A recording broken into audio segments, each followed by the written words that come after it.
Melissa Lee. Thank you very much, Mr. Speaker. It's a great pleasure to rise in support of the Prime Minister's statement as the second half of this 10-minute call. And I like to just commend the member who just sat down. What a fantastic champion for Coromandel he is, isn't he? And I am indeed very jealous that I have not yet been elected the member for Mount Talbot, but I am actually getting there. In the tiger country of Mount Talbot, which is the stronghold of the Labour Party, the National Party did win the party vote, and I think we actually did very well in the last election. Sir, I just want to talk a little bit about the wonderful progress that we've actually made in this country. So what a fantastic minister we have in Tim Grosser, in the activities that he actually holds on behalf of New Zealand by negotiating free trade agreements up and down all around the world. And the one that I'm particularly interested, which I think earlier our member actually spoke about, is the free trade agreement with Korea, where Mr. McClay, I think, sort of mentioned that every farmer, kiwi fruit farmer in his electorate was actually getting $8,500 as a result of that free trade agreement, because the tariff, which was sitting on at 45%, is now no longer, that it is actually going to be reducing and going to zero, and we are able to compete with other countries, for example Latin American countries like Chile, that actually export kiwi fruit from Chile to Korea, and we are going to be on par with them, on equal footing when it actually comes to competition, and no doubt our kiwi fruit is going to be definitely better than the ones from Chile. So I also want to make a comment about a comment that I think it was Julianne Genter actually made, something about roads not being important, that it wasn't productive spending that this government is actually spending on.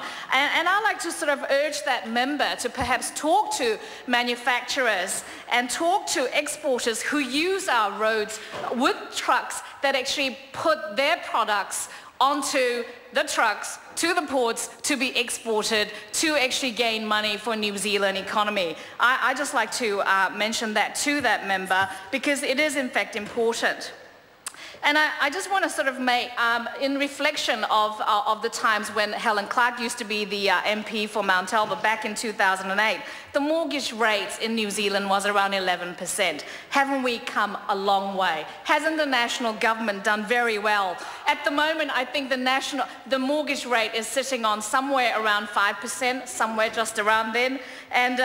And I am so very pleased that New Zealanders are in fact returning to our country. We don't have 30 to 40,000 New Zealanders leaving our shores because they could not stand the policies of the Labour government. We have a national government and people are returning. We have numbers returning to this country, and our unemployment rate is sitting on somewhere around 5.7%. And compared to Australia, which was the country that New Zealanders were going for the better opportunities and better work opportunities, their unemployment rate is much higher than New Zealand. It is sitting on somewhere around 6 or above 6%. That in fact our businesses are doing so well. And I think when we actually became government back in 2008, I actually happened to visit some of the small businesses that were operating in the Mount Albert electorate. And when we cut the business tax, and that 3% that they were actually benefiting, that tax was actually going to research funding that they could not afford as a small business. And what a fantastic opportunity that was for that small country. So New Zealand is in good heart. New Zealand is led by a fantastic Prime Minister, and I'm so very proud to be part of this John Key-led government and the National Party. And I know that I've actually previously mentioned this before, but it is always a fantastic thing when we actually look at the performance of our Kiwis overseas, like Lydia Ko, who is the world #1 golfer, and what a fantastic result that was at age 17 years, 9 months and 7 days, sir. And what a fantastic thing. And I know that John Key is a great supporter of Lydia Ko, and Lydia Ko is a fantastic supporter of our Prime Minister John Key as well. So, sir, it was a fantastic speech that the Prime Minister made, and I actually stand to support him in his Prime Minister's statement. Thank you. Sue Moroney. Thank you, Mr. Speaker. That was the sound of the National Party MPs struggling